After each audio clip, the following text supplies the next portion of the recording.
No one can deny the impact Gears of War had on the video game industry. A game that popularized the third-person shooting genre on consoles and had so many other developers trying to capitalize on its popularity.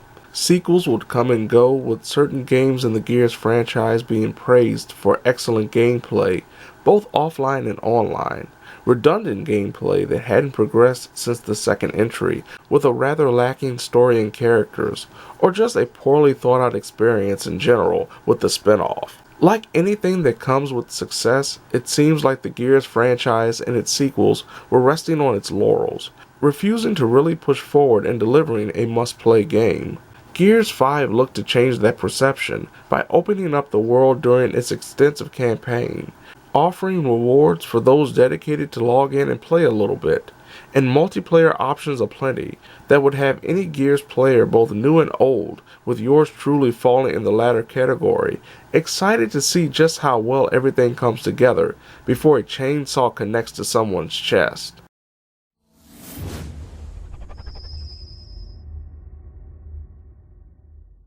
Unequivocally no, something that has become commonplace for my Gears experiences, mostly due to the high level of ability not only needed by me, but also from others, especially when playing through the campaign on insane difficulty. Then there's the multiplayer grind to rank up, as well as situational achievements based on precise criteria. My goals were simple: finish the campaign on intermediate difficulty, and play every multiplayer mode, with a shorter story than Gears 4's, and generally being able to play a great amount of multiplayer online, be it PvP or PvAI. Experiencing almost everything Gears had to offer took me around 25 hours, with a little over 10 of those hours being solely connected to the campaign mode.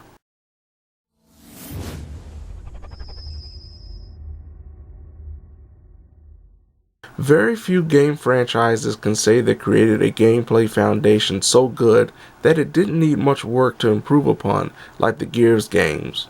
Jumping into Gears 5, having played the previous entries, is the video game equivalent of riding a bicycle, with the returning of tight, cover-based shooting mechanics, featuring players sticking to walls and barricades at the touch of a button, before popping up to shoot a faraway enemy or even toss a frag grenade.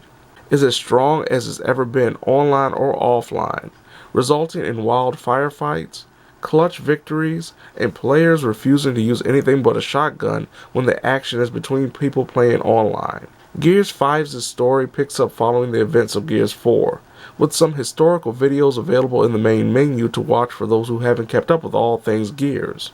For the next 10 to 15 hours, players will spend the majority of their time going through corridors or close quarter environments, shooting mostly strategic enemies that do turn dumb, similar to the companion AI. If there's a major issue with the game's campaign, it's the same one from previous Gears games, in that the ally AI can be utterly useless, running into dangerous situations without warning, and getting shot down, or refusing to advance upon command, let alone failing to revive a downed player. But there is an exception to the pathetic campaign AI problem, with a hovering robot known as Jack. Jack sports a plethora of abilities to assist the player, including zapping enemies, laying down shock mines, picking up weapons on the ground, and even taking control of an enemy for a short period of time. Jax's abilities, both passive and aggressive, can be upgraded by collecting components alongside the other plethora of collectibles scattered around the game's campaign world. Some boss fights later in the game definitely penalize single-player gamers, though it's not impossible on intermediate level. Boss battles also don't have the same level of wow factor as some of its predecessors, but ones such as the Matriarch battle definitely did the series justice. This is a Gears campaign through and through from a presentation standpoint, with better characterization, memorable set pieces, and some remarkable voice acting. The only real difference in campaign is the semi-open environments the player is taken to after the first act. Side missions become available thanks to a mixture of NPCs providing information, or simply exploring the world via a sled that can also hold extra weapons when the player is running short on ammo. These side quests aren't very memorable, by rarely being anything other than going to a certain section to kill multiple enemies, but can provide some special items and world building depending on the mission. The multiplayer options are similar to the campaign, per the norm, with a few additions that really stand out in the best way possible.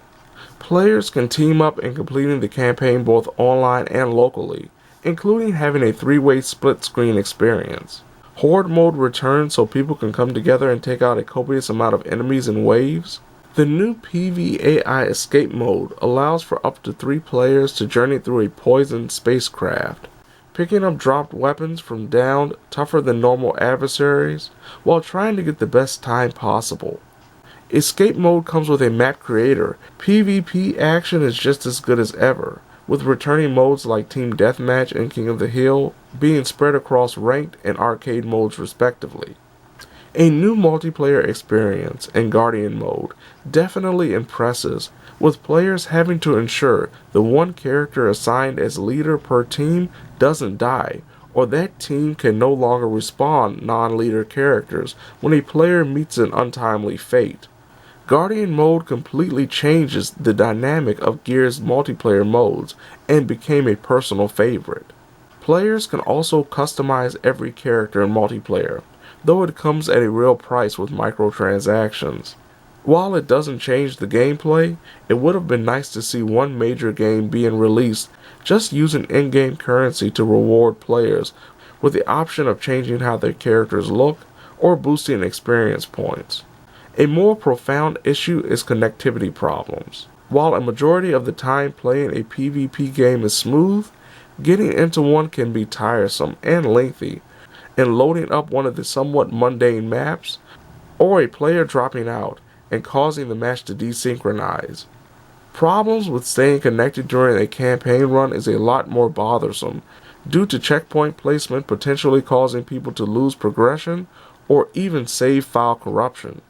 Easily, the weakest points of Gears 5 are few and far between, with the best parts usually seeing Gears 5 being the epitome of a fantastic Gears of War experience, with a strong campaign, impressive multiplayer options, and gameplay that feels as good as ever.